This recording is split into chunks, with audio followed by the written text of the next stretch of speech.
नमस्कार दोस्तों, आज हम बात करने वाले हैं MHD 15 की व्याख्या जून 2018।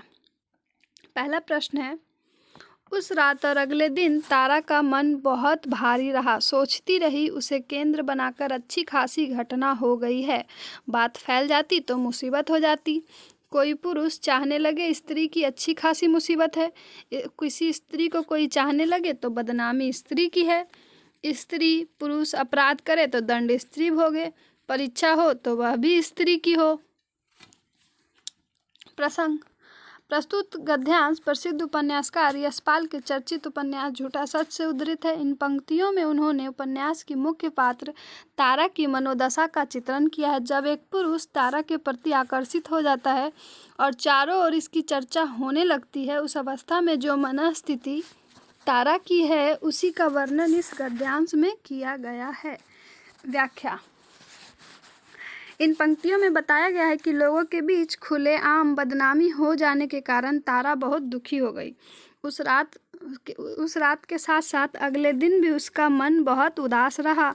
वह सोच रही थी कि जिस बात को लेकर हंगामा हुआ और उसकी इतनी बदनामी हुई, उसमें उसकी गलती ही क्या थी। उसे पुरुष प्रधान समाज की मानसिकता पर क्रोध आ रहा था, जिसमें पुरुष तो कुछ भी गलत करने को स्वतंत्र है, किंतु नारी को सही होते हुए भी गलत ठहराया जाता है। अगर कोई पुरुष किसी स्त्री को पसंद करता है और नारी उस पुरुष में रुचि भी नहीं दिखाती, तो फिर इस स्थिति में उस स्त्री की क्या गलती है। अगर स्त्री पुरुष दोनों ही अपराध करे तो भी परीक्षा केवल स्त्री की ही ली जाए, ऐसा व्यवहार कहाँ तक उचित है। विशेष। इन पंक्तियों में नारी मन की अंतर्व्यथा का चित्रण प्रचलित सामाजिक संदर्भों में किया गया है। रचनाकार की भाषा सरल किंतु प्रसंग के अनुकूल है। दूसरा प्रश्न है, मत देखो दौड़ चलो छोड़ चलो इस पानी को, इस धरती को जिसने हर मौसम हर बहार में सुरमाओं की पनीरी उगाई थी, जिसने हाड़ मांस के इंसानों में मेहनत करने और जिंदगी को जी भर कर प्यार करने की ललक जगाई थी, लौ लगाई थी। प्रसंग। प्रस्तुत पंक्तियां कृष्णा सोबती के प्रसिद्ध उपन्यास जिंदगी नामा से उद्धृत है। इन पंक्तियों में लेखिका ने भारत पाक विभाजन को 39 स्थितियों का चित्रण किया है, जब एक लंबी अवधि तक भाईचारे के साथ रहने वाले दो समुदायों के लोग अब एक दूसरे से अलग होने को अभिशप्त हैं। उसी भाईचारे की पृष्ठभूमि में लेखिका अपने पात्रों के माध्यम से अपने हृदय की पीड़ा को व्यक्त कर रही है। इन पंक्तियों में इन्हीं मनोभावों को व्यंग के रूप में लेखिका अभिव्यक्त कर रही है। व्याख्या। यहाँ विभाजन की बेला पर दोनों संप्रदाय के लोगों की अंतरात्मा कह रही है कि तुम पुराने संबंधों पर ध्यान मत दो। इस देश की धरती, इस देश के पानी को छोड़कर चले जाओ, शीघ्र जाओ और पीछे मुड़कर मत देखो। क्या तुम भूल गए कि यह वही देश है जिसने अपने प्रारंभ से ही संसार को अपने सामने झुकाने वाले असंख्य सूरवीर पैदा किए हैं, जिसने इंसान को सच से हमेशा सम्मान दिया है, प्रेम और दया के भाव भरे, जिस देश ने मेहनत से ही अपना जीवन चलाना सिखाया है, उसके महत्व को दिया है, जिसने सारे संसार को प्रेम और विश्व बंधुत्व का नारा दिया। आज कठिन के लिए परिस्थिति आई तो तुम अपनी जन्मभूमि को ही छोड़ चले। जिन लोगों के साथ तुम पले बढ़े, उसके साथ खेले कूदे, सुख दुख साथ बिताए, आज उन्हीं लोगों की चिंता किए बिना जाना चाहते हो। क्या इस तरह जाना आपको विचलित नहीं कर रहा है। विशेष। लेखिका ने उद्बोधन पूर्ण भाषा का प्रयोग करते हुए अवसर की पीड़ा की सफल अभिव्यक्ति की है। भाषा सरल एवं प्रसंग के पूर्णतया अनुकूल है।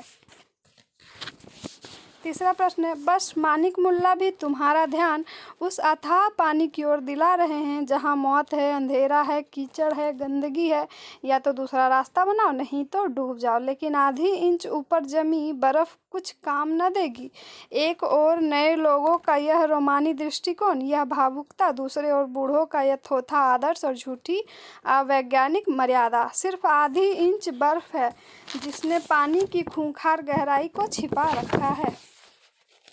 प्रस्तुत पंक्तियां धर्मवीर भारती के उपन्यास सूरज का सातवां घोड़ा से उद्धृत है। जब दहेज की व्यवस्था न होने के कारण जमुना का विवाह एक धनवान बूढ़े व्यक्ति से कर दिया गया। जमुना में संतान पाने की अदम्य इच्छा थी, अतः उसके पति असमर्थ पाकर उसने तांगे वाले रामधन से अवैध संबंध जोड़कर संतान प्राप्त की और शेष जीवन एक आदर्श चरित्रवान पवित्र विधवा की तरह बिता दिया। इस कहानी को सुनने वाले जब प्रतिदिन की तरह संध्या के समय चबूतरे पर एकत्र हुए तो उसके विषय में विचार विमर्श करने लगे। यह विचार विमर्श कहानी सुनने वाले श्याम, प्रकाश, ओमकार तथा मैं के बीच वार्तालाप के रूप में प्रस्तुत किया गया है। वे रामधन तथा जमुना के अवैध अनैतिक संबंध के विषय में अपने अपने विचार प्रकट करते हैं। इन पंक्तियों में प्रकाश के माध्यम से लेखक ने मध्यवर्गीय समाज के नग्न यथार्थ को व्यक्त किया है। व्याख्या: लेखक का मत है कि मध्य वर्ग की सामाजिक आर्थिक व्यवस्था, मध्य वर्ग के लोगों की सोच, उनकी परंपरागत मान्यताओं, रूढ़ियों, खोखले आदर्शों ने हमारा जीवन नरक तुल्य बना दिया है। सामान्य व्यक्ति जीवन को इस गंदगी, कीचड़, अंधेरों को नहीं देख पाता और उसके भयानक परिणामों से अनभिज्ञ रहता है। वह जीवन को स्थूल दृष्टि से देखता है और ऊपरी चमक को देखकर सच्चाई से आंखें मूंदे रहता है। सच्चाई है, आर्थिक विषमता के कारण, अभावग्रस्त जीवन के कष्ट और सामाजिक रूढ़ियों तथा परंपरागत मान्यताओं के कारण अनमेल विवाह और उनके कारण यातनापूर्ण जिंदगी। जिस प्रकार बर्फ की परत गहरे अथाह पानी को ढके रहती है और तट पर खड़ा आदमी जलाशय या समुद्र की गहराई को नहीं देख पाता, वह उसे उथले पानी का तालाब समझकर उसमें कूद पड़ता है और अंत में डूब जाता है। उसी प्रकार निम्न मध्य वर्ग के व्यक्ति झूठी मर्यादा, खोखली आदर्शवादिता, परंपरागत नीति के वचनों, शास्त्रों, नीति ग्रंथों के उपदेश और नीति वचनों को सुनकर, सादा जीवन, उच्च विचार के उद्घोषों को सुनकर, मुंह में राम बगल में छुरी जैसे चरित्र वालों की आडंबर प्रियता और दिखाऊ मनमोहक वाणी को सुनकर सोचते हैं कि हमारे जीवन में कोई दोष, कोई विकृति नहीं है। हमारा जीवन गंगा जल की तरह निर्मल, स्वच्छ, पवित्र और स्वास्थ्यप्रद है। इसको बदलने की कोई आवश्यकता नहीं।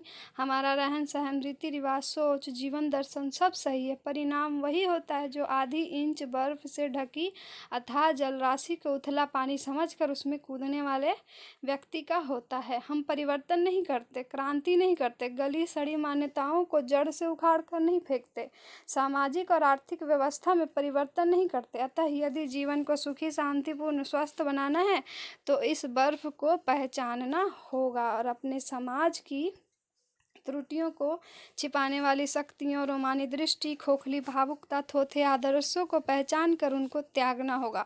अपने और अपनी भावी संतान के जीवन को सुखी बनाने का एक ही उपाय है, मृग मरीचिका को पहचानो, कटु सत्य का साक्षात्कार करो, वस्तु स्थिति को पहचानो, खतरों के समय रहते पहचानो, समझो और उनसे अपनी रक्षा करने के उपाय का संधान करो। विशेष प्रकाश के माध्यम से लेखक द्वारा पाठकों को चेतावनी दी गई है। उपमा अलंकार के द्वारा कटु सत्य का परिचय कराया गया है। भाषा सरल, प्रसाद गुण संपन्न होते हुए भी साहित्यिक भाषा है। हमारा चौथा प्रश्न है, हमारे इतिहास में चाहे युद्ध काल रहा हो या शांति काल, राजमहलों से लेकर खलिहानों तक गुटबंदी द्वारा मैं को तू और तू को मैं बनाने की शानदार परंपरा रही है। अंग्रेजी राज में अंग्रेजों को बाहर भगाने के झंझट में कुछ दिनों के लिए हम उसे भूल गए थे। आज़ादी मिलने के बाद अपनी और परंपराओं के साथ इसको भी हमने बढ़ावा दिया है। अब हम गुटबंदी को तू मैं, लात जूता, साहित्य और कला आदि सभी पद्धतियों से आगे बढ़ा रहे हैं। यही हमारी संस्कृति, आस्था है। प्रस्तुत पंक्तियाँ श्रीलाल शुक्ल के प्रसिद्ध उपन्यास राग दरबारी से उद्धृत है। इन पंक्तियों में उस अवसर का चित्रण है जब छंगामल इंटर कॉलेज के प्रिंसिपल और अध्यापक खन्ना में परस्पर अनबन थी। दोनों एक दूसरे को नीचा दिखाने की अवसर के तलाश में रहते थे। एक दिन प्रिंसिपल ने खन्ना को कक्षा में जाकर यह दिखाया कि वह वहाँ विद्यार्थी पढ़ाई में ध्यान न देकर फिल्मी पत्रिकाएं देखते रहते हैं। खन्ना को नीचा दिखाने के अपने कर्तव्य का उल्लेख वह कॉलेज के मैनेजर वैद्य जी से करते हैं। वैद्य जी अपनी बगुला भक्ति दिखाते हुए प्रिंसिपल को परामर्श देते हुए ऐसा कह रहे हैं, वैद्य जी प्रिंसिपल साहब से कह रहे हैं कि गुटबंदी तो भारत के इतिहास में प्रारंभ से हो रही है, वह समय युद्ध का हो या शांति का। गांव शहर झोपड़ी महल सब जगह मैं को तू और तू को मैं बनाते रहते हैं, अर्थात अपना स्वार्थ सिद्ध करने के लिए कुछ भी करने को तैयार हैं। व्यंग्य करते हुए यह कहा गया है कि स्वतंत्रता आंदोलन के समय विदेशी शासन से छुटकारा पाने के लिए भारत में सभी लोग सारे भेदभाव भूलकर एक साथ हो गए थे, परंतु स्वतंत्र होते ही यह बांट कर शासन करने लगे और अवसर के अनुसार यह प्रवृत्ति फिर आकर अपना काम करने लगी है।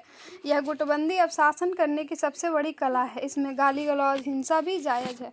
सरल शब्दों में कहें तो भी सांस्कृतिक परंपराओं में आज गुटबंदी सर्वोपरि है। विशेष लेखक ने स्वतंत्रता आंदोलन के दौरान देश के लोगों की एकता को उजागर करने के साथ स्वार्थ, अवसरवादिता, हिंसा और बांटने की राजनीति पर व्यंग्य किया है। गद्यांश की भाषा सरल एवं प्रसंग के पूर्णतः अनुकूल है। इति श्री